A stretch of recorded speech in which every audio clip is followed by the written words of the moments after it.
മുഹമ്മദ് അലവി അൽ മാലിക്കി മഹാനവറുകൾ കാണാൻ മൗലിദിൽ പങ്കെടുക്കുന്നു UAE. അള്ളാഹുവിന്റെ തൗഫീഖ് കൊണ്ട് കഴിഞ്ഞ ആഴ്ചയിൽ ഞാൻ UAE മൗലിദിന്റെ മജ്‌ലിസിൽ പങ്കെടുത്തിട്ടാണ് ഞാൻ വന്നത്. ഈ മാസം തന്നെ ഇൻഷാ അല്ലാഹ് കുവൈത്തിൽ മൗലിദിന്റെ പരിപാടികളിലേക്ക് ഞാൻ അള്ളാഹുവിന്റെ തൗഫീഖ് കൊണ്ട് പോകുന്നുണ്ട്. അപ്പോൾ ഈ ലോക അറബ് രാഷ്ട്രങ്ങളിൽ എല്ലാം ഇസ്ലാമിക രാഷ്ട്രങ്ങളിലും നബി സല്ലല്ലാഹു അലൈഹി വസല്ലം തങ്ങളുടെ മൗലിദിന്റെ മജ്‌ലിസുകളുണ്ട്. ഇതാരാണ്? സയ്യിദ് റഹ്മാൻ ബുത്തിയാണോ?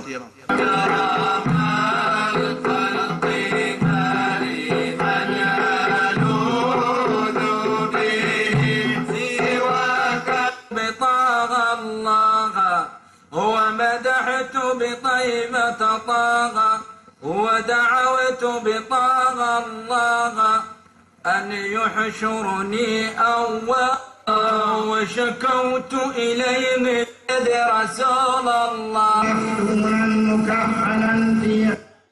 അപ്പോൾ ബഹുമാനപ്പെട്ട മുഹമ്മദ് അലവിൽ മാലിക്കി, ബഹുമാനപ്പെട്ട ഉമർ ബിൻ ഹഫീൽ അൽ യമനി, അലിയുൽ ജിഫ്രി മിനൽ ഇമാറാത്ത്, അവരെല്ലാം മൗലിദിന്റെ മജ്‌ലിസുകളിൽ പങ്കെടുക്കുന്നു. അബുദാബി ഗവൺമെന്റ് ഔദ്യോഗികമായി മൗലിദിന്റെ മജ്‌ലിസ് നടത്തുമ്പോൾ അതിന്റെ പോസ്റ്റർ അബുദാബിയിലൊക്കെ പള്ളിയിൽ സ്ഥാപിക്കാറുണ്ട്. ഈ രീതിയിൽ നബി സല്ലല്ലാഹു അലൈഹി വസല്ലം തങ്ങളുടെ മൗലിദിന്റെ മജ്‌ലിസുകൾ ലോക രാഷ്ട്രങ്ങളിൽ മുഴുവനും നടക്കുമ്പോൾ അവരെ മുഴുവനും ബഹുദൈവാരാധകരായി അള്ളാഹുവിന്റെ മതം അറിയാത്തവരായി തള്ളിക്കളയുമ്പോൾ ഇന്ന് എവിടം വരെ എത്തിയെന്നറിയുമോ?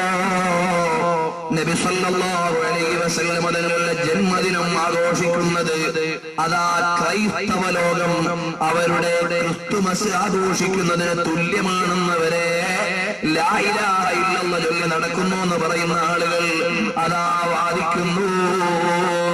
മോനെ, നിങ്ങൾക്ക് അബദ്ധം വന്നു പോയില്ലേ? ക്രൈസ്തവ ലോകം ഈസാ നബിയെ കുറിച്ച് അല്ലെങ്കിൽ യേശുവിനെ കുറിച്ച് ദൈവപുത്രൻ എന്നാണ് അംഗീകരിക്കുന്നത്, വിശ്വസിക്കുന്നത്.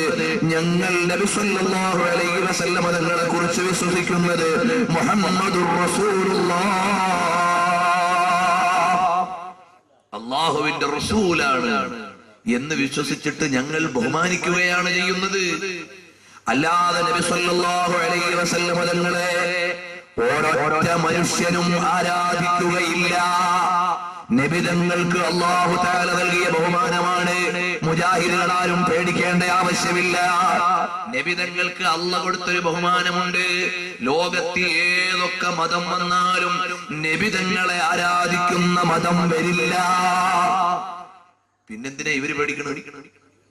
ലോകത്ത് ഏത് വന്നാലും നബിതങ്ങളെ ആരാധിക്കുന്ന വിധത്തിലുള്ളൊരു മതം വരൂലാന്ന്.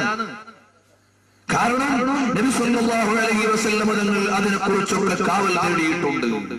നിങ്ങൾ പേടിക്കേണ്ട ആവശ്യമൊന്നുമില്ല. അള്ളാഹുവിന്റെ ഹബീബിനെ ആരാധിക്കുന്ന വിധത്തിൽ ഒരു മതം വരില്ല. ഇലാ യൗമിൽ ഖിയാമ നബിതങ്ങളെ ആരാധിക്കുന്ന ഒരു മതം വരില്ല. വരൂ, മൗലവിമാരുണ്ടെങ്കിൽ കൊണ്ടുവരൂ പ്രമാണം വെച്ച് സംസാരിക്കാൻ. നബി സല്ലല്ലാഹു അലൈഹി വസല്ലം തങ്ങൾ ആരാധിക്കപ്പെടില്ല. ലം യുഅബദ റസൂലുള്ളാഹ്, അല്ലാഹുവിന്റെ റസൂൽ ആരാധിക്കപ്പെടൂല. പിന്നെന്തിനാണ് ഈ മുജാഹിദുകൾക്ക് ഇത്ര വലിയ തലവേദന? നബിതങ്ങളെ ആരാധിച്ചു പോയി.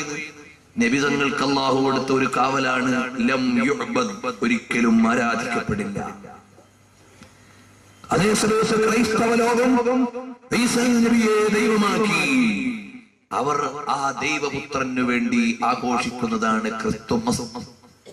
നമ്മളുടെ നബിദിനമോ ഞങ്ങളുടെ ഖൽബിന്റെ കാതലായ നബി സല്ലല്ലാഹു അലൈഹി വസല്ലം തങ്ങൾ ജനിച്ചതിലുള്ള സന്തോഷമാണ്. ചോദിക്കട്ടെ സഹോദരങ്ങളെ, എന്തൊരു കഷ്ടമാണിത്! ലോകത്തുള്ള എല്ലാ മതക്കാരും എല്ലാ പ്രസ്ഥാനക്കാരും അവരുടെ നേതാവിനെ പ്രചരിപ്പിക്കാനാണ് ശ്രമിക്കുക. ഇവിടെ ഇസ്ലാമിന്റെ പേരിൽ കുറെ എണ്ണം ഇറങ്ങിയിരിക്കുന്ന നമ്മുടെ നേതാവിനെ പറയണ്ട, നമ്മുടെ നേതാവിന്റെ മഹത്വം പറയണ്ട, നമ്മുടെ നേതാവിനെ കുറിച്ച് പ്രചരിപ്പിക്കേണ്ട. എന്തൊരു വിരോധാഭാസം! എല്ലാരും ആഗ്രഹിക്കുക അവരുടെ നേതാവിനെ കുറിച്ച് കൂടുതൽ പറയട്ടെ എന്നാണ്. അതേ സമയത്ത് നബി സല്ലല്ലാഹു അലൈഹി വസല്ലം തങ്ങളെ പറയണ്ട എന്ന് പറയുന്ന ഒരു വിഭാഗം, അതിനുവേണ്ടി വേദിയൊരുക്കുന്ന ഒരു വിഭാഗം, യഹോ കഷ്ടം, എന്തൊരു ദുരിതന്മാരാണ് അവർ ചരിത്രത്തോട് ചെയ്യുന്നത്. അല്ലാഹുവിന്റെ റസൂൽ സല്ലല്ലാഹു അലൈഹി വസല്ലം തങ്ങളെ അവർക്ക് അറിയില്ലല്ലോ. അപ്പോൾ നബി സല്ലല്ലാഹു അലൈഹി വസല്ലം തങ്ങളെ ആദരിച്ചുകൊണ്ട് നബി തങ്ങളുടെ പ്രകീർത്തനമാണ്, മഹത്വങ്ങളാണ് റബീഉൽ അവ്വൽ മാസമാകുമ്പോ നമ്മുടെയൊക്കെ വീടുകളിൽ നമ്മൾ ഓതുന്ന മൗലിദ് എന്താണ്? നബി തങ്ങളുടെ മദ്ഹാണ്. റബീഉൽ അവ്വൽ ആവുമ്പോൾ നമ്മൾ മദ്രസകളിലുള്ള കുട്ടികൾക്ക് പഠിപ്പിച്ചു കൊടുക്കും ചെറിയ പാട്ടുകൾ. ആ പാട്ടെന്താ?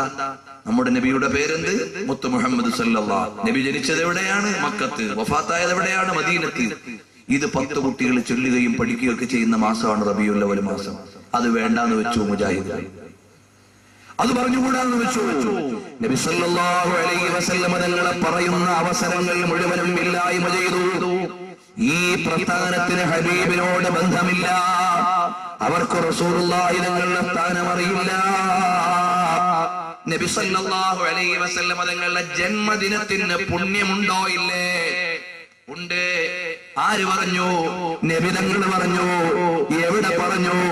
സഹീഹായ ഹദീസിൽ പറഞ്ഞു. നബി തങ്ങളോട് ചോദിച്ചു, നബിയേ, തങ്ങൾ തിങ്കളാഴ്ച നോമ്പെടുക്കണം എന്തിനാണ്? അപ്പൊ മുജാഹിദീങ്ങളൊന്ന് ചിരിക്കും. നിങ്ങൾ നല്ല ചാപ്പാട് വിതരണം ചെയ്യുന്ന നബിദിനത്തിനാണോ പട്ടിണി കിടക്കുന്ന നോമ്പ് തെളിവെന്ന്? മോനെ, തെളിവിന്റെ രീതി ഞങ്ങൾ പഠിക്കണം. അല്ലാഹു റസൂലിനോട് ചോദിച്ചു, എന്താണ് തിങ്കളാഴ്ചക്ക് പുണ്യം? അപ്പൊ നബി സല്ലല്ലാഹു അലൈഹി വസല്ലം പറഞ്ഞ എന്താ? ചൊവ്വാഴ്ചയുടെ തലേന്നായതുകൊണ്ട് എന്നാണോ? അല്ല. ഞായറാഴ്ചയുടെ പിറ്റേന്നായതുകൊണ്ട് എന്നാണോ? അല്ല. തിങ്കളാഴ്ചക്ക് എന്താ പുണ്യം? ഫീഹി ഉലിത്തു, ഞാൻ ജനിച്ച ദിവസം. ഞാൻ ജനിച്ച ദിവസമാണ്. അപ്പോൾ ഞാൻ ജനിച്ച ദിവസത്തിന് പുണ്യമുണ്ട്. ആര് പറഞ്ഞു? റഹ്മത്തുൽ ലിൽ ആലമീൻ മുഹമ്മദുർ റസൂലുള്ളാഹി സല്ലല്ലാഹു അലൈഹി വസല്ലം.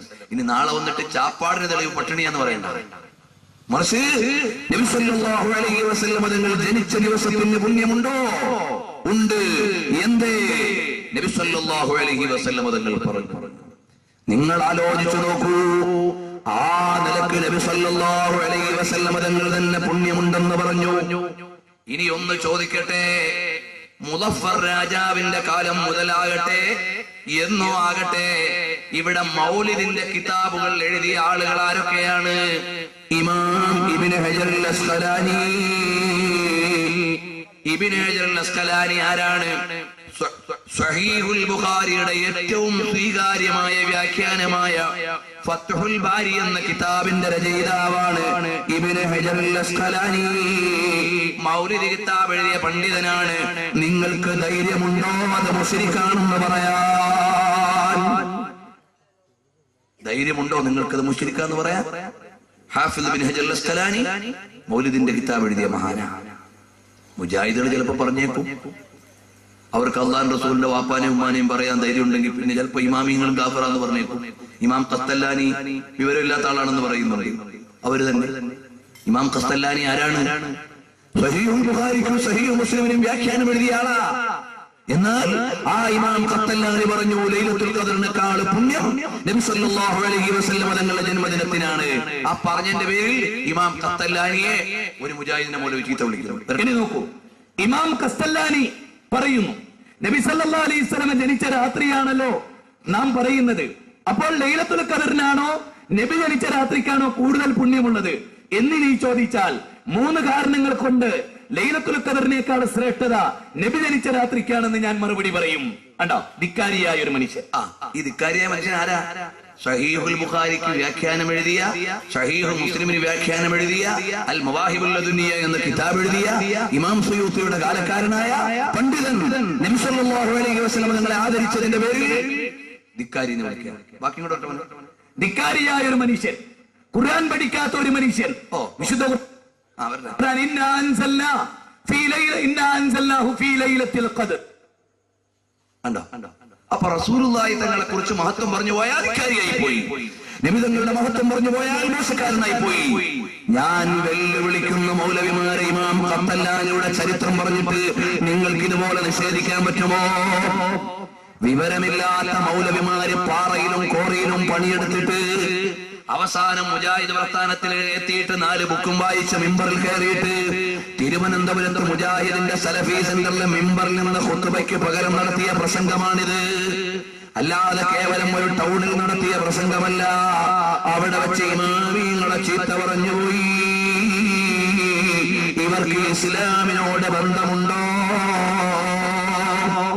എന്റെ പ്രസംഗം കേൾക്കുകയും റെക്കോർഡ് ചെയ്യുകയും അല്ലെങ്കിൽ അല്ലാതിരിക്കുകയും ചെയ്യുന്ന മുജാഹിദ് പ്രസ്ഥാനത്തിൽ കുടുങ്ങിപ്പോയ ഈ നാട്ടിലെ സഹോദരങ്ങളോട് ചോദിക്കട്ടെ, ഞാനിനി നീട്ടിയൊന്നും ഇവിടെ പ്രസംഗിക്കേണ്ടതില്ല. നബിതങ്ങളുടെ ജന്മദിനം ആഘോഷിക്കൽ ശിർക്കാണ് എന്ന് നിങ്ങൾക്ക് വാദമുണ്ടെങ്കിൽ അതേതടിസ്ഥാനത്തിലെന്ന് ഈ വേദിയിൽ വന്ന് ഈ മൈക്കിലൊന്ന് പറയുമോ? ഈ ജനങ്ങളൊന്ന് കേൾക്കട്ടെ. ഞാൻ ചോദിക്കുന്ന ചോദ്യങ്ങൾക്ക് മറുപടി പറയാൻ ധൈര്യമുള്ള വല്ലവരും ഇവിടെ ഉണ്ടെങ്കിൽ 1000 കുതിരശക്തിയോടെ ഞാൻ വെല്ലുവിളിക്കുന്നു.